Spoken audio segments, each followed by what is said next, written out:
מעילה chapter 2. 1. Prohibition against Mila does not apply to sacrifices of a lesser degree of sanctity until the blood has been cast on the altar.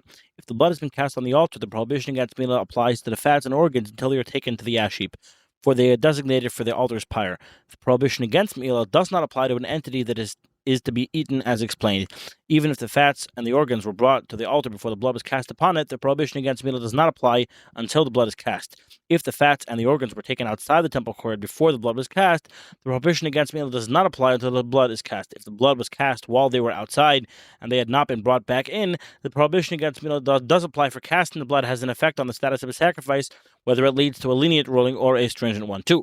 The prohibition against Mila applies to all the sacrifices of the most sacred order from the time they were consecrated until the blood is cast upon the altar. Once the blood is cast, the prohibition against Mila applies to the portions of them that are to be consumed entirely by the altar's pyre until they are burnt and taken to the ash heap. The prohibition against Mila does not apply to the portions that are to be eaten, as explained. 3. What is implied? The prohibition against Mila applies to a burnt offering, both of fowl and of an animal, the handful of meal and the frankincense from a meal offering of priests, the chavitin offering of a high priest, and the meal offering of the accompanying offerings, from the time they were consecrated until they were taken out to the ash heap after being burnt on the altar. 4. Similarly, the prohibition against Mila applies to the bull and the goats that are burnt from the time they were consecrated until they are burnt and their burning is complete, if the ash heap and their meat is burnt thoroughly in their entirety. Before it is burnt thoroughly, the prohibition against Mila applies to it, even though it is in the ash heap. 5. Similarly, the prohibition against Mila applies to the red heifer from the time it was consecrated until it was reduced to ash, even though its status is that of an entity consecrated for the improvement of the temple. Concerning it, Numbers states it is a sin offering.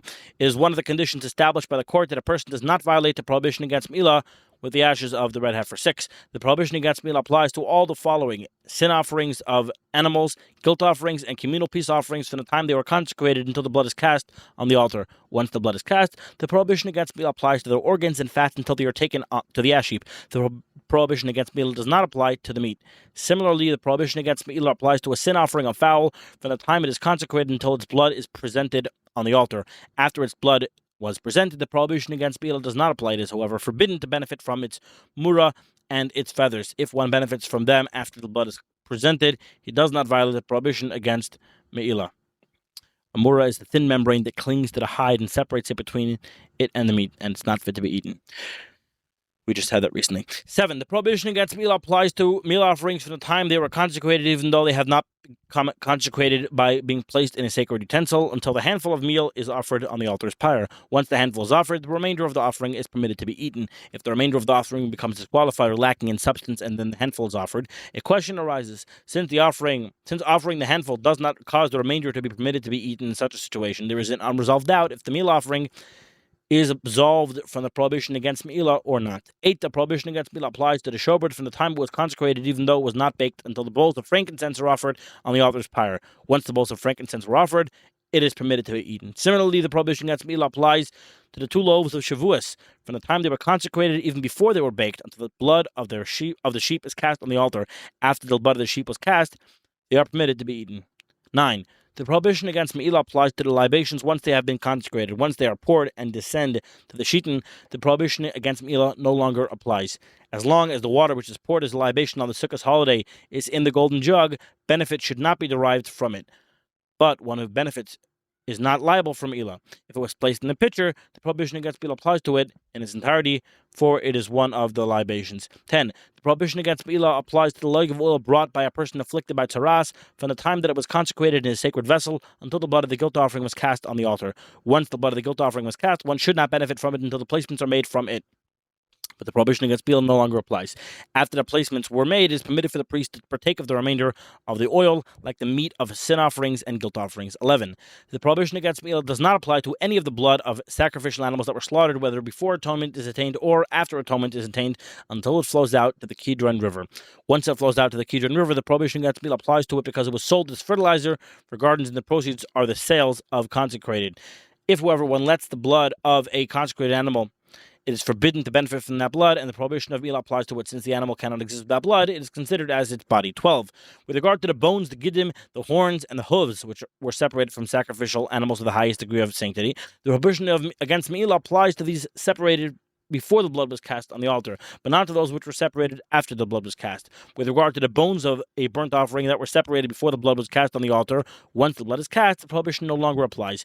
The casting of the blood causes them to be permitted. If they were separated after the blood was cast, the prohibition against Mila applies to them forever. When the bones of a burnt offering fly off the altar before midnight, the prohibition against Mila applies. After midnight, that prohibition no longer applies, even though they flew off before midnight. The rationale is that since midnight arrived, all the bones are considered as if they have been consumed by fire, as if they have been reduced to ash. 13. When a coal flies off the altar, whether before midnight or after midnight, it is forbidden to benefit from it, but the prohibition against Mila does not apply. The prohibition against Mila applies to a coal that was consecrated for the improvement of the temple. It is forbidden to benefit from a flame, but the prohibition against Mila does not apply to it. 14. The prohibition against Mila applies to the ashes of the outer altar, both before the ashes were removed from the altar and after it was removed. 15. With regard to the ashes of the inner altar and the ashes of the menorah, we may not benefit from them, but the prohibition against Mila does not apply to them. 16. Whenever there is an animal that was consecrated for a sacrifice of the most sacred order that contracted a disqualifying physical blemish, whether the blemish preceded its consecration or came afterwards, the prohibition against Mila applies until it is redeemed. This even applies if the animal is unable to be sacrificed because of a time factor. A different law applies with regard to turtle doves whose time to be offered has not yet arrived, and the young doves whose time to be offered has passed, that were consecrated to be offered on the altar. Even though it is forbidden to benefit from them, one who derives benefit has not violated the prohibition against Mila. The rationale is that since they are not fit to be redeemed, they are compatible to sin offerings consigned to death. Therefore, the prohibition against Mila does not apply to them. מעילה, chapter 3. 1. When animals consecrated as sacrifices for the altar die, the prohibition against Mila no longer applies to their carcasses according to scriptural law. Nevertheless, the prohibition continues to apply according to rabbinic law. Similarly, if sacrificial animals will become disqualified because of matters that disqualify such animals, as we have already explained, the prohibition against Ba'ila continues to apply according to rabbinic decree. When does the above apply? When there was no time that sacrificial animals could be eaten by the priest. Different rules apply, however, if animals consecrated as sacrifices of the highest order of sanctity, which are intended to be eaten, had a time when they were permitted and then disqualified and forbidden to be eaten. Since they were permitted at a given time, the prohibition against meal does not apply to those entities that are fit to be eaten, as we explained. What is implied? When sacrifices of the highest order of sanctity were disqualified before the blood was presented on the altar according to the law, for instance, they were slaughtered in the southern portion of the temple courtyard, even though the blood was received in the north. They were slaughtered in the north, but the blood was received in the south. They were slaughtered during the day, and the blood was cast at the altar at night. They were slaughtered at night, but the blood was cast during the day. They were offered with disqualifying intent concerning time or place. The blood was received by unacceptable persons, even though it was cast by acceptable ones. It was cast by unacceptable persons, even though it was received by acceptable ones. All the blood and the meat were taken out of the temple court before the blood was cast, or the blood remained overnight. In all these instances, the principle of Me'ilah applies forever because there was never a time when these offerings were permitted to be eaten. If, however, the blood reached the altar as commanded, but afterwards the meat or the portions to be offered on the altar remained overnight, or the meat or those portions became impure or were taken outside the temple courtyard, or a portion of the meat was taken outside before the blood was cast. In all these instances, and like the prohibition against meat does not apply to the remainder of the meat because there was a time when it was permitted to be eaten, as explained above. 2.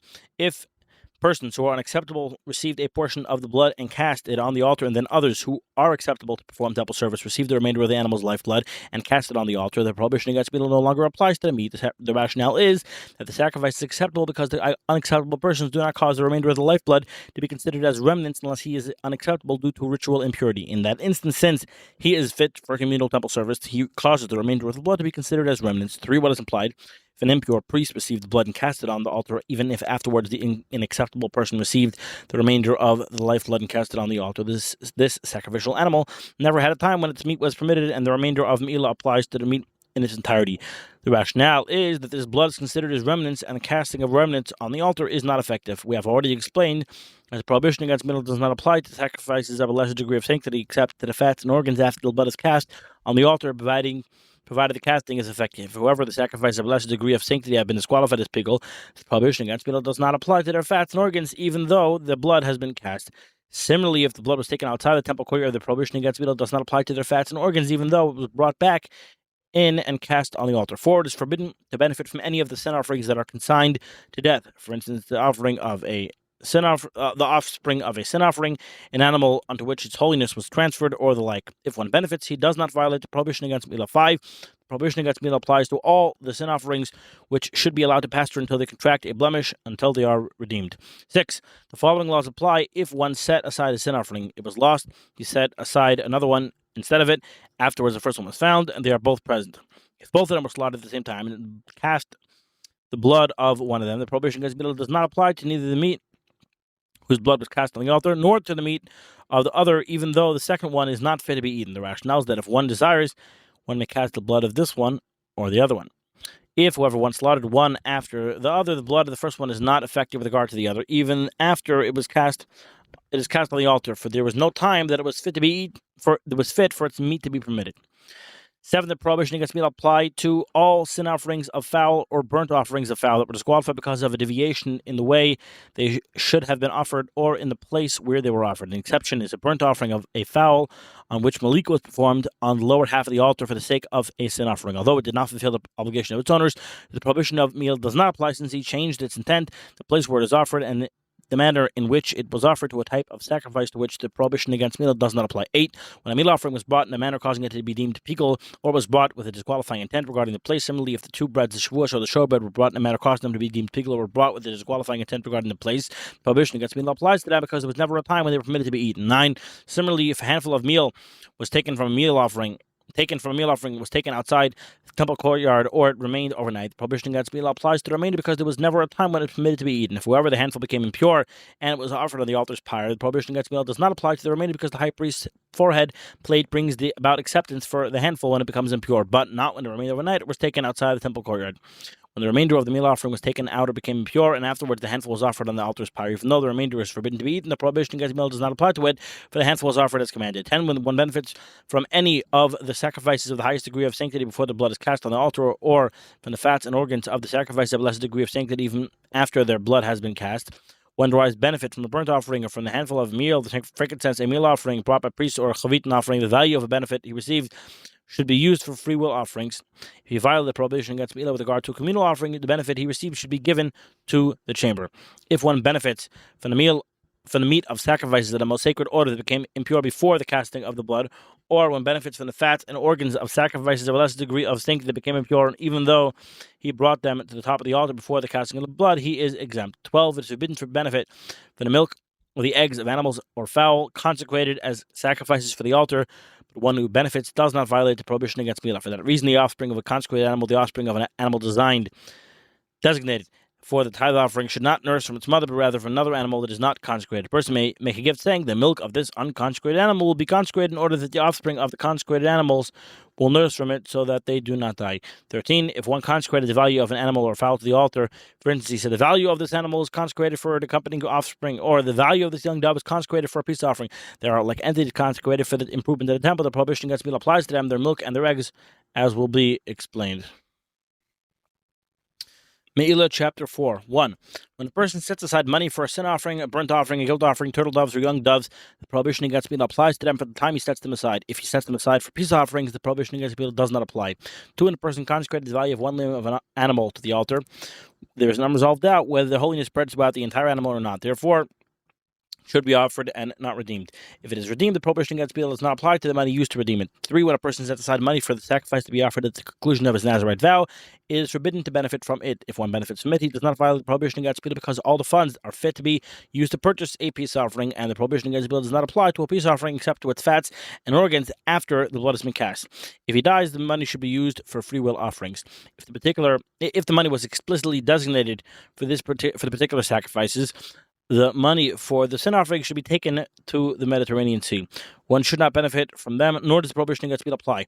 The money for the burnt offering should be used for a burnt offering, and the prohibition against meal applies. When a person said, this money is for my sin offering and the remainder for my Nazarite offering, if he benefited from all the remaining money, he violates the prohibition against meal. If he benefited only from part of it, he does not violate that prohibition. Similarly, were he to say, this money is for my burnt offering and the remainder for my Nazarite offering, if he benefited from all the remaining money, he violates the prohibition against meal. If he benefited only from part of it, he does not violate that prohibition. The rationale is that the prohibition against meal does not apply to a peace offering. We set aside money and said, this is for my burnt offering, this is for my sin offering, and this is for my peace offering. The money became intermingled. The prohibition against meal applies both whether he benefited from the entire sum or only a portion of the money. What should he do to correct the situation? He should bring 3 animals and transfer the wholeness of the money for the sin offering wherever it is on one of the sin offering. On one for a sin offering, and that of the money for the burnt offering on one for a burnt offering, and that of the money for the peace offering on one for a peace offering. 4. When one of the individuals obligated to bring a pair of doves separated money and said, "This is from my obligation," the prohibition against money applies whether he benefited from the entire sum or only a portion of the money. If a person dies, the money should be used for free will offerings, as explained above with regard to an Nazarite. The prohibition against מעילה applies to it. 5. When a person sets aside a sin offering for partaking of forbidden fat and brings it for partaking of blood, he does not secure atonement. Therefore, he is not considered to have violated the prohibition against מעילה. If he sets aside money for a sin offering and to atone for partaking of forbidden fat, and instead purchases an offering to atone for partaking of blood with it inadvertently, he can secure atonement for that offering. Therefore, he has violated the prohibition against מעילה.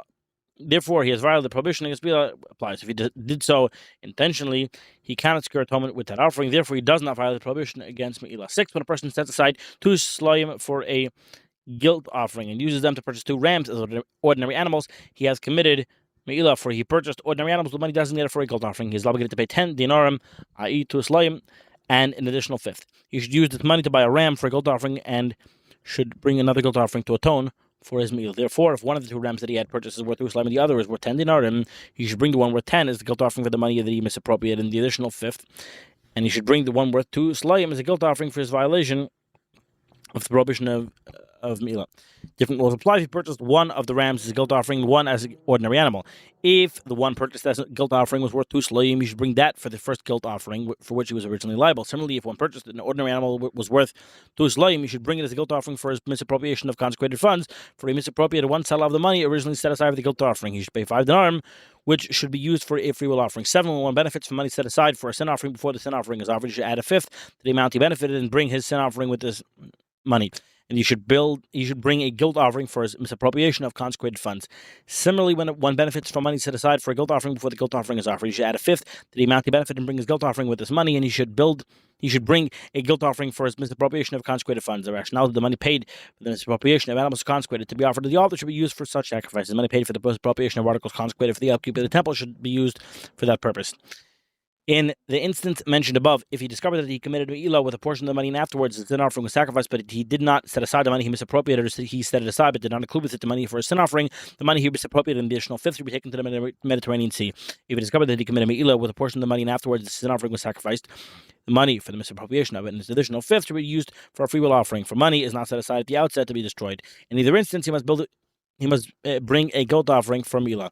Were the situation take place with regard to a guilt offering, whether he discovered that he committed מעילה before his guilt offering was offered or afterwards, the money for the misappropriation and its additional 5th should be used for a free will offering because it is considered as money left over from a guilt offering, and he must bring a guilt offering for מעילה. 8. A person who sells an animal designated as a burnt offering or a peace offering has done nothing of consequence. According to scriptural law, the money should be returned to its original state. Nevertheless, so he just penalized the purchaser and required that the money be used for a free will offering. Even if the animal was worth 4 zuzim and it was sold for 5, all the 5 should be used for a free will offering. The prohibition against מעילה does not apply, neither according to scriptural law nor according to rabbinic law. 9. The prohibition against מעילה applies to articles set aside through vows. What is implied? The person said this loaf is considered like a sacrifice or consecrated property for me. If he partakes of it, he violates the prohibition against מעילה, even though the loaf is permitted to others. Therefore, such an article cannot be redeemed, for it is only considered as consecrated for this person. If he said this loaf is consecrated or a sacrifice, whether he or someone else partakes of it, the prohibition against מעילה is violated, therefore it can be redeemed. If only this loaf was before a person and he said this loaf is consecrated, should he partake of it? Should he take it should he take it to partake of it? He is considered to have misappropriated its entire value. If he took it to endow to others, he is considered only to have misappropriated the value of giving such a gift. 10. When a person tells a colleague, my loaf is considered as consecrated property for you, and then gives it to that colleague, the recipient violates the prohibition against מעילה when he uses it. The giver does not violate the prohibition because the article is not forbidden to him. Sin law applies in all analogous situations, applying to other types of vows. The prohibition against מעילה applies to those forbidden to benefit from them. All entities forbidden for a person because of a vow can be combined. If he derives a purchase worth of benefit from the combination, he violates the prohibition against מעילה. 11. When a person says these plantings are a sacrifice if they are not cut down today, or this garment is a sacrifice if it is not burnt today, the day passed that the plantings being cut down or the garment being burnt, they are consecrated and they should be redeemed like other consecrated property. Only afterwards may one benefit from them. If, however, he says these plantings are a sacrifice until they are cut down, he cannot redeem them, for whenever they will be redeemed, they will become consecrated until they are cut down. And once they are cut down, they need not be redeemed, but one may benefit from them immediately. When they apply, when the person who consecrated them redeemed them. If however another person redeemed them, they do not become ordinary property, even though they have not been cut down, and they are permitted even to the person who consecrated them.